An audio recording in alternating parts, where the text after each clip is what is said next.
Okay, so crown molding, well, it's not the one, there's a couple of things people always have fears of in carpentry. I mean, not people that do it for a living, but people that are trying for the first time, or it's crown molding and what's other, stair stringers. Those two things people always seem to have a little bit of a fear about doing, or they think it's complicated, or it's really not. I mean, crown molding, I'm going to be doing all these squares. I'm saving this last. There's 20 of these squares, so I'll be wrapping all these with crown molding inside. The same crown molding that I'm using here. I'm using it's about a 7-inch crown molding. It's MDF. Because why? Because MDF is cheaper. It's up there. It's being painted. So, and it's it's a 3/4 by, I don't know, 7 or 7.5 inch. Comes in 16 foot lengths, pre-primed. Used it before several times, many times actually. Either I'm paying guys to do it, or I've done it. This same crown molding. I've got I got 12-foot ceilings in this room, and then I got 10-foot ceilings in all the other rooms. So to use a small crown molding, it doesn't even look good. To me, would be about the minimum, especially with 12-foot ceilings. Anyway, yeah. So crown molding, it's not that complicated. There's basically two types of crown molding. There's 45-degree crown molding, which is, so that means that the distance from the wall out, I know that the thing is, it's focusing on my finger, the distance from the wall out, that's called your projection. And then the distance from the ceiling down the wall is called your drop. When those two are the same, that's a 45-degree crown molding. Means it sits at a 45-degree angle. That's why you've got the same drop and projection distance, right? And then there's 38-degree crown molding. 38-degree crown molding is probably your most common, and that one drops more than it projects, because instead of sitting at a 45, it's sitting at a 38-degree angle, so it doesn't project out as far. But those are your two basic. There are some others here and there that are a little bit different, but that basically covers most crown molding that you're ever going to deal with. So, the way to know, of course, is usually when you buy crown molding, well, if you go to a supplier, you go online, you go to their catalog, you go online, and it'll show what the projection is and what the drop is. So when you see that they're the same, then you know it's a 45-degree crown molding. If you go to big box stores, of course, you got to figure it out yourself. But most of the time, it's a 38-degree. It's going to be one or the other. Anyway, yeah. So when you go to cut it, and you need a sliding compound miter saw to cut it. Well, you don't have to. You can use just a miter saw, but it's a lot easier, especially if you're doing a bigger crown molding, to use a sliding compound miter like this. I mean, this is a Hitachi C8 FB2. Unfortunately, it was discontinued in 2008. This one is from the 90s. It's the best saw ever made. I think they discontinued because these things were like $800 or $900 at the time. So, there's just not that many people want to spend that kind of money. You can still find them on eBay here and there, but they're usually pretty well worn by now. Once they were discontinued at the time, I bought several of them. Actually, I've got one or two that are new in the box, never opened. I think they're maybe a gift or something, and they were just never used.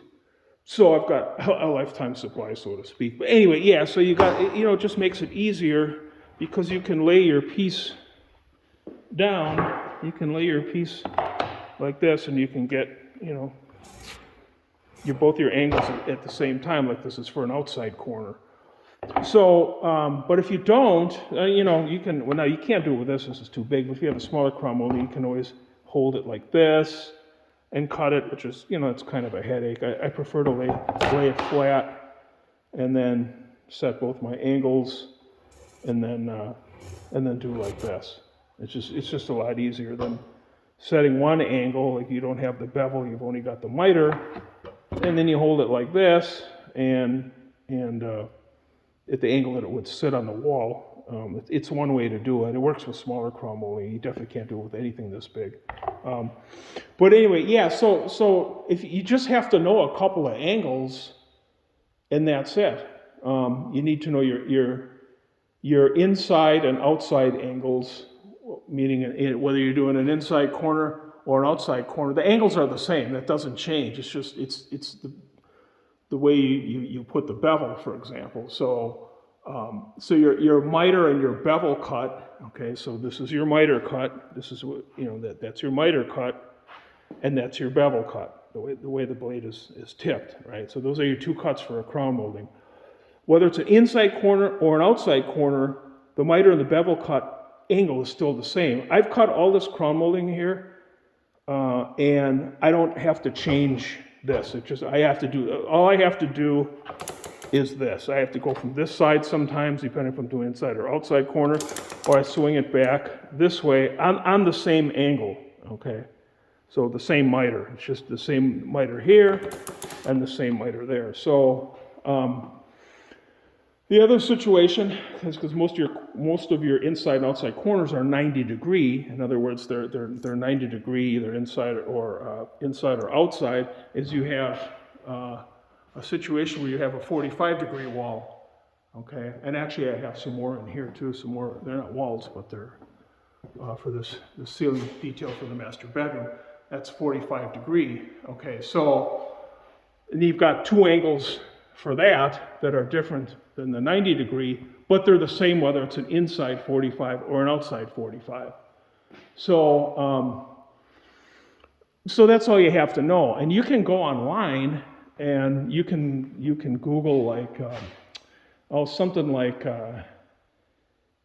crown molding angle chart or something like that. And there's actually charts that show you all the miter angles and all the bevel angles for 45 degree crown, which is what this type is, or the 38 degree crown. And for every angle by 1 degree. So it starts with 1 degree all the way up. So you just read what it is, and then you set it on your saw. You don't have to figure it out on your own, is what I'm saying. There's charts online. I think, like I said, I think it's miter, it's crown molding angle chart. I think something like that. But anyway, yeah. So this is a 45 degree crown, right? Like I said, because the projection and the drop are the same. So my angles on here are. Now I wrote them down on here. I wrote them down on here a long time ago. This is actually from years ago. This piece of it's the same crown I'm using now, but it's from years ago. So if I'm doing a 90 degree angle, right, or doing a 90 degree, either an inside corner or an outside corner, either inside corner or an outside corner, which is most of your cuts, or maybe all your cuts if you don't have any 45 degree angles. My miter angle is 35.3. So this saw has what do you call it, like a positive stop, where there's like a little notch, so to speak, where the saw wants to stop there. Already has it here for 35.3, so I don't have to figure it out, okay, or I don't have to search for it. And then when I go to the other side over here to cut this way, it pops in really quick. I don't have to get it right exactly there and then tighten this, okay. Some saws might have it, some saws might not, just depends. And then my bevel angle, which is the way it's tipped, is 30 degree, which of course is obviously, there's no positive notches for those, but it's marked here. So I set it at 30, and then I either need to have it this way at 35.3, or I need to swing it over here to 35.3. And then if it was a 45 degree angle, right? So if it's a situation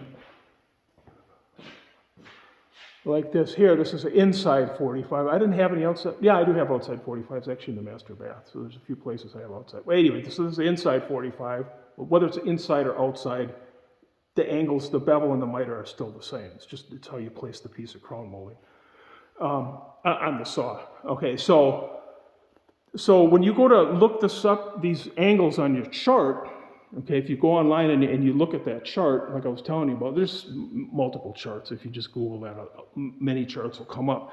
You don't look for 45 degree. If you look for 45 degree, it's going to give you some angle, some miters and bevels are going to have you scratching your head, right? And you're going to try to, that's not working. What's wrong with this chart? What this actually is in this situation here, this is actually a 135 degree angle.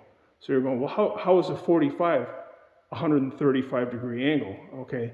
Well, if this was a 90 degree angle, this wall here and then a 90 degree would come straight out this way, right? So that would be 90 degrees. But because this wall is a 45, you got to add 45 to the 90, which gives you 135. So this angle from here to here is actually 135 degrees, and that's how you would look it up on the chart.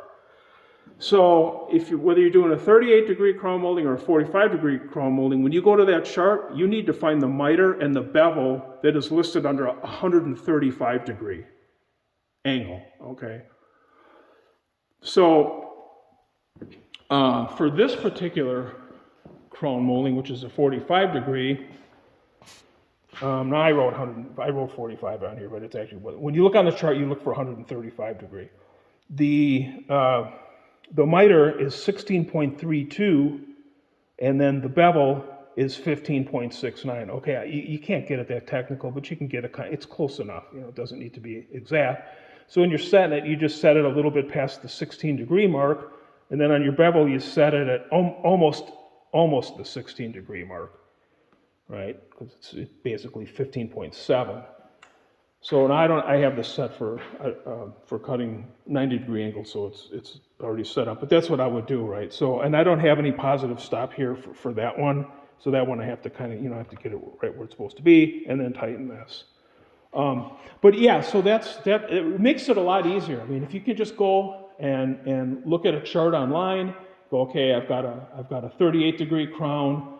I need to do a 90 degree. Okay, it'll tell you, right? Or I need to do a 45 degree, which is actually a 135 degree, because that's, well, as I explained before, you're going past 90.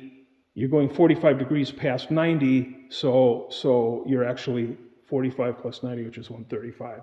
I mean, that's pretty much it. You might have some walls that are at some weird angle, like 30 degree instead of 45. So then you would add 30 to 90, you would look up the chart under 120 degree. But most walls in most situations are either 45 degree or 90 degree, whether it's a house or commercial or whatever. Yeah, so that's kind of all there is to the whole thing is that, and then all I'm doing is swinging the saw this way or that way, depending on whether I'm going to cut. So if it's an outside corner, right? Would be the miter of an outside corner, right? So it would sit like that, right? Or if it's an inside corner, right? So now I've got an inside corner. Here, this would be for an inside corner, either side, okay? This is just a scrap cutoff. I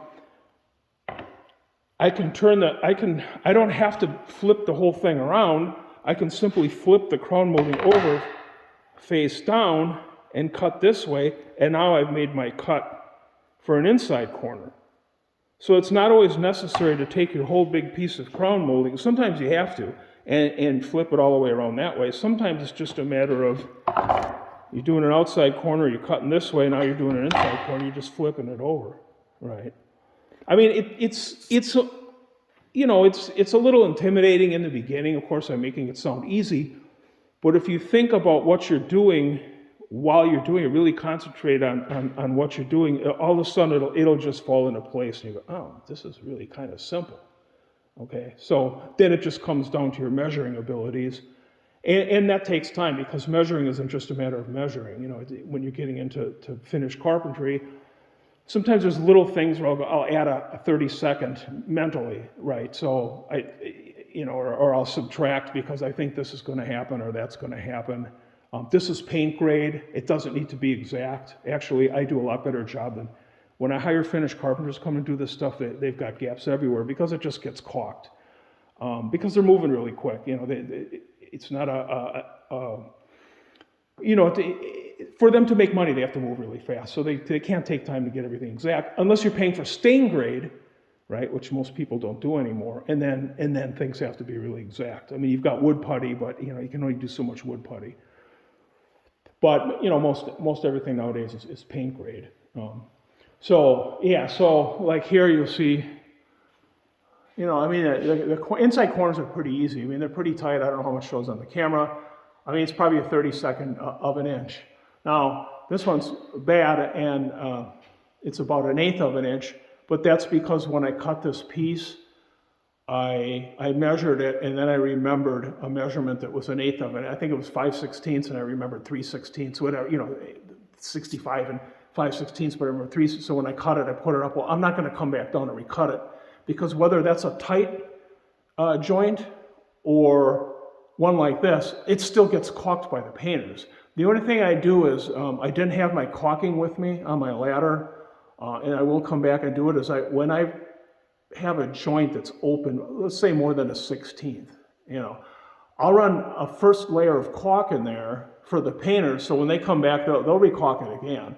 And you know how caulking is when it dries, how it sinks in, it shrinks as it dries. They'll have a backup, so when they come to caulk, that inside corner will look really nice, because they're not going to come back and do a second caulking, right? It's really up to the finished carpenter, if you're a good finished carpenter, and even the guys that when you pay them, and I said they do it really fast and they have a lot of joints, they'll do the same thing. They carry caulk with them. They'll throw it in there, whether it's inside corner or outside corner. It doesn't fit really well if it's bad enough that the caulking will sink in and show when the painters get done. They'll run a backup coat or layer in there first, So anyway, it's probably the only really bad joint that I have in the whole job, and I was just kind of getting started. I haven't done this kind of crown molding for, I don't know, 4 or 5 years at least, so I was a little rusty, but anyway, as you can see, the outside corners look good. And those are the most important. When you do your outside corners, try to get them as tight as you can. If you can't get them tight, don't fill them with caulk. Don't let the painters fill them with caulk. Outside corners should not be caulked.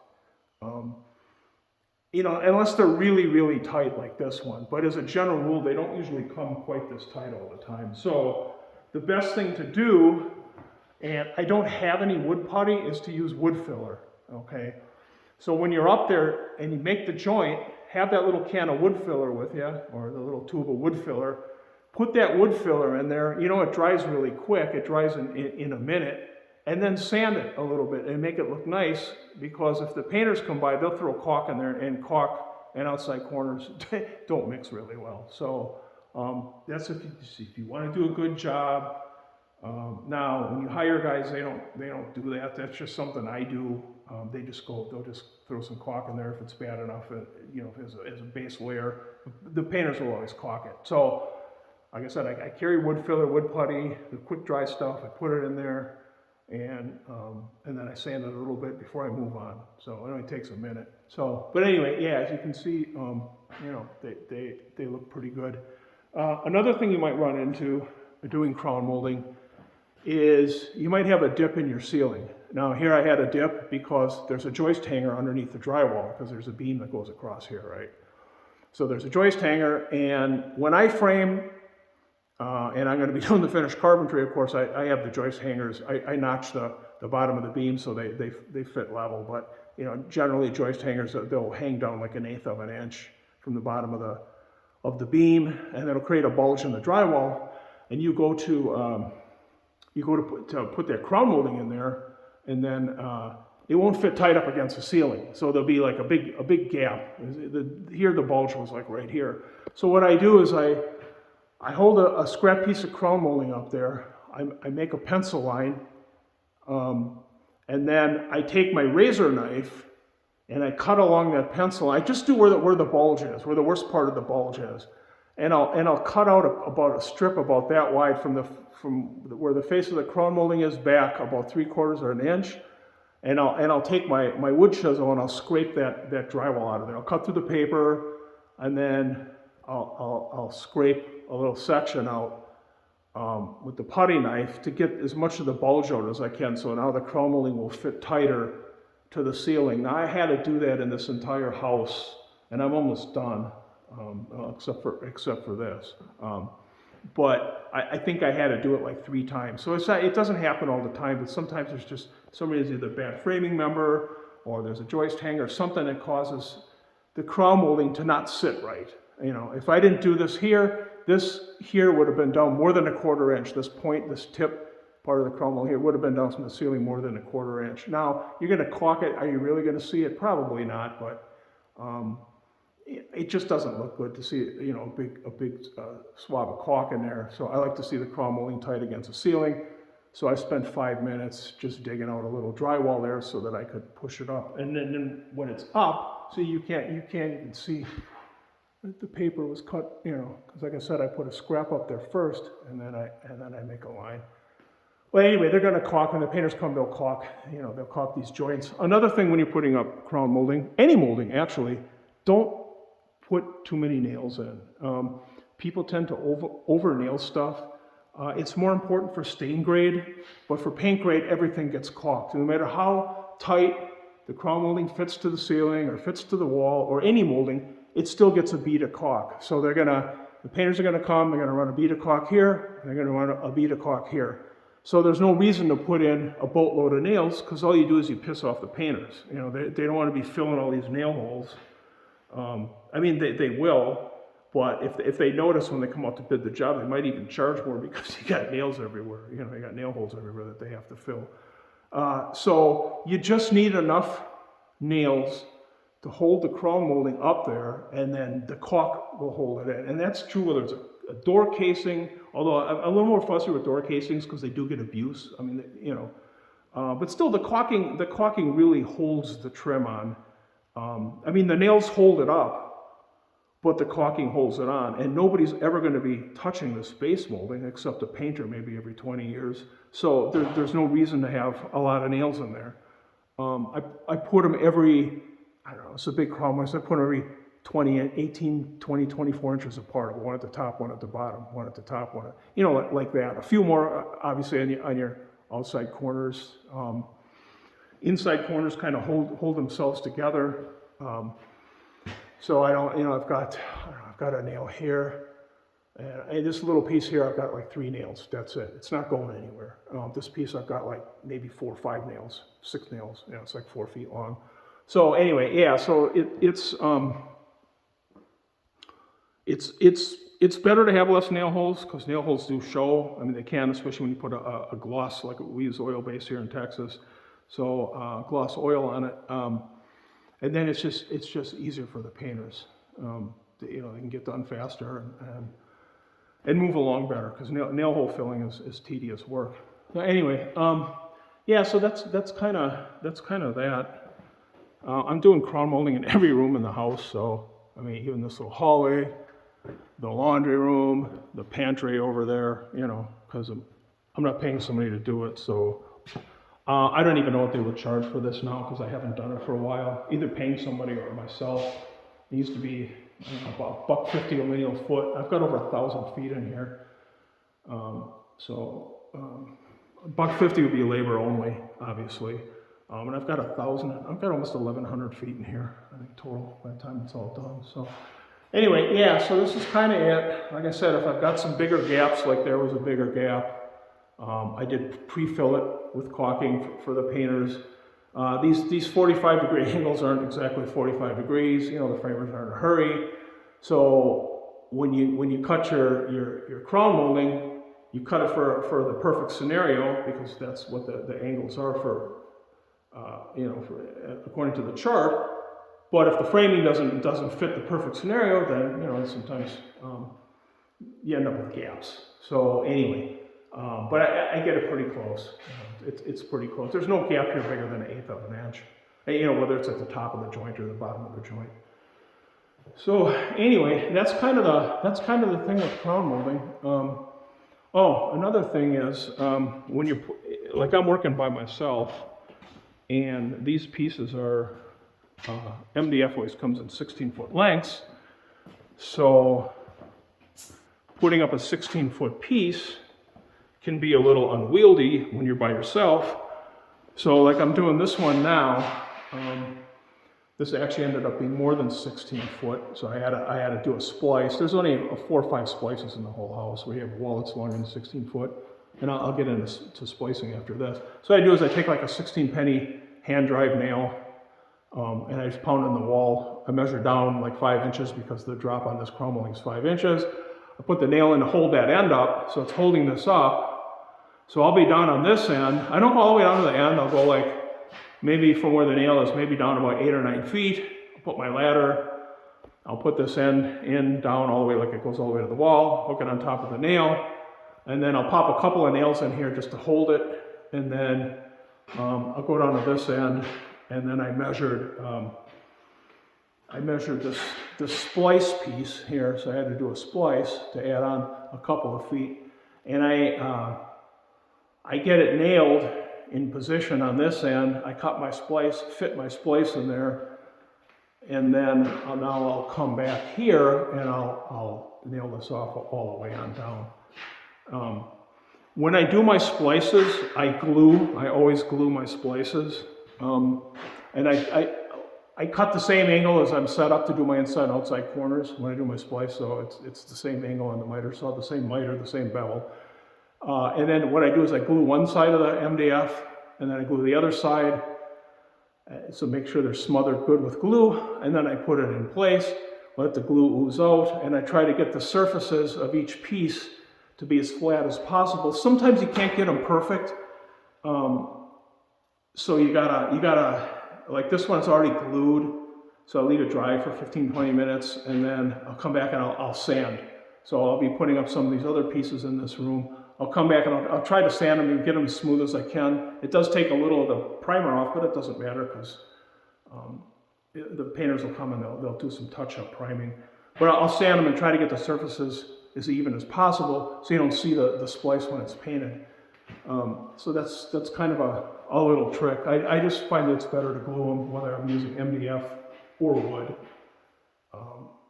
You end up with a better joint. Because once you, like I said, once you get that I'm using semi-gloss, but once you get that semi-gloss oil paint on there, or high gloss if you use high gloss, you're going to see the joint no matter how good you are, but you want to make it as the least visible as possible. So anyway, yeah, so that's that. I always do my outside corners first. So like when I started in this room, I did this piece, and I get my corner really nice before I worry about what's going on this end or that end. Again, I put a nail in down here to hold this end of it because this piece is, like 9 feet long. And then so it's holding that, and then I get these, I get the outside corners as nice as possible. See, so, and then I use like 2-inch nails to hold this up. But like the outside corners, I use like the little brad nails to brad nail the miter really good, so it doesn't like start moving around as I start adjusting these ends. So I'll get my miter nailed together with some brad nails, and then I'll go ahead and nail off this and this. Yeah, so outside corners are more important than inside corners, because inside corners are really easy. They're going to come, they're just going to take the caulk, and that's it. It disappears. So we can concentrate on your outside corners. Let's see, what else? I think that kind of covers everything.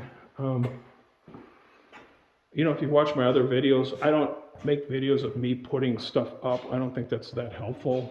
I think it's more helpful to put some material up and do, as I'm doing now, explain to you what I did, how I did it, why I did it that way, how to approach it. Because if you just watch me, if I set the camera up somewhere and you're just watching me put up crown molding, you're just watching a guy put up crown molding. But I like to explain like all the things I just explained to you, why I'm doing it this way, how I get that piece up there, how I hold it up by myself, how to get the corners lined up, that sort of stuff. That's the important information, and that's the information that most YouTube videos, they seem to want to record themselves doing the work, which is fine. I mean, if you like to watch people do work, it's fine, but they're not explaining a lot of guys, they're not explaining all the details. So I'm trying to just be helpful and pass on a lot of information. I mean, of course, when you start doing crown molding, you know, you're gonna make screw ups. I mean, I made a couple of screw ups on this. You know, cut a couple of pieces wrong, or put the angle the wrong way. I don't know, my brain zitzed out, and I was like, oh, I'm cutting an outside corner, I need an inside corner. You know, something like that. I mean, it happens. You know, your mind starts wandering. Yeah. So anyway, so that's kind of the way I approach it. I mean, I've got a lot of videos.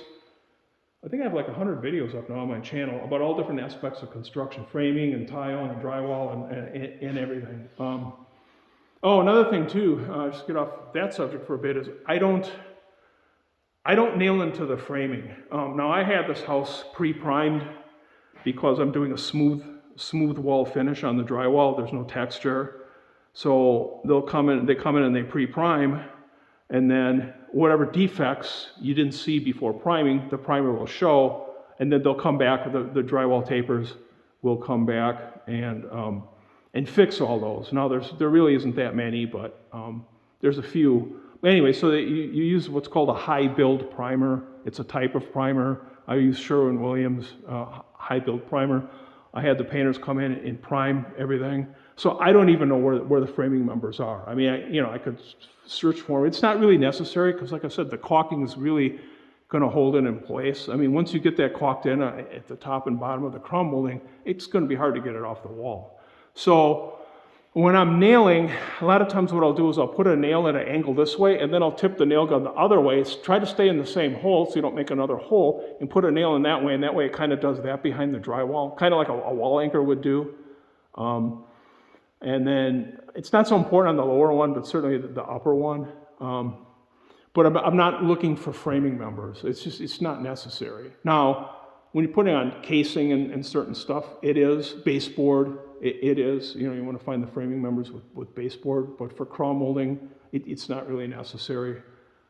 Even for base molding, I mean, it's not really necessary. Like I said, if you put a nail in that way and then you turn the nail gun the opposite way to put a nail in an angle, staying within the same hole, you're putting two nails in that are in different directions. It's harder to get them out. I mean, you can obviously, but it saves a lot of time. And if you're going to be looking for framing members, you're going to be spending a lot of time because they're not always 16 inches on center and all that kind of stuff. So I mean, if you've ever tried it, when you can't see them in a situation like this. Now, if you can see them, if you don't have pre-primed drywall and you can look at where the drywall screws are, and where the drywall's been taped, the screws are. Yeah, I mean, you can find them. It's okay. I'm just saying you don't have to. It's not necessary. I mean, sometimes you hit them by luck, but like on here, I'm not trying, and the crown molding isn't going to fall down. So anyway, yeah. So that's kind of it. That's me. Like I said, check out my other videos if you want to learn other stuff about construction, other trades. I got a lot of carpentry to do here. I'm going to be here for a long time. This is just a start. I always do the crown molding first. My doors didn't come in yet. I ordered solid core doors for the house instead of hollow core. And so they took longer. So they're not coming in for another week or two. So, but even still, I always do the crown molding first. After I finish the crown molding, my next step would be to hang all the doors. But I think I'm gonna start like trimming out the windows. I've got all my other trim, I just don't have the doors. So I'll start trimming out the windows. Obviously I can trim out this door. I can put in some base molding and do some other details I'm gonna do before the doors come. So I've got enough to keep me busy. But that's how I would do it. I would do the crown molding first, and then I would hang all the doors, or hang all the doors and do the crown molding, whatever. Well, I wouldn't trim the doors, but I'd hang them, either way. And then after that, once your doors are in, then you can do everything. You can run all your base and anything else, because most stuff will surround, it works around the doors. So obviously you have to put your doors in and then put your casings on before you can run your base, for example, right? So, but some walls, there's no door. Like I can run this base here. I can run this base because this door I can trim out because it's an exterior door. It's already installed.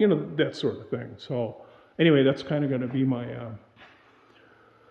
my approach. And usually when I do something with trim, it might be a little different with this house, but generally whatever I do all of it first. So if I'm going to do the crown molding, I do all the crown molding. If I'm going to hang the doors, I hang all the doors. If I'm going to put the casing on the doors, I put all the casing on all the doors. If I'm going to run base, I just run base. To me, I find it to be faster. Then your mind is tuned into one thing, and it's just, I find it to be better. Most of the guys in the trades, that's the way they do it too. And usually the last thing I do are like closet shelves, you know, that sort of thing. Anyway, yeah, I need to get back to work because this video is getting really long. Okay, back to work.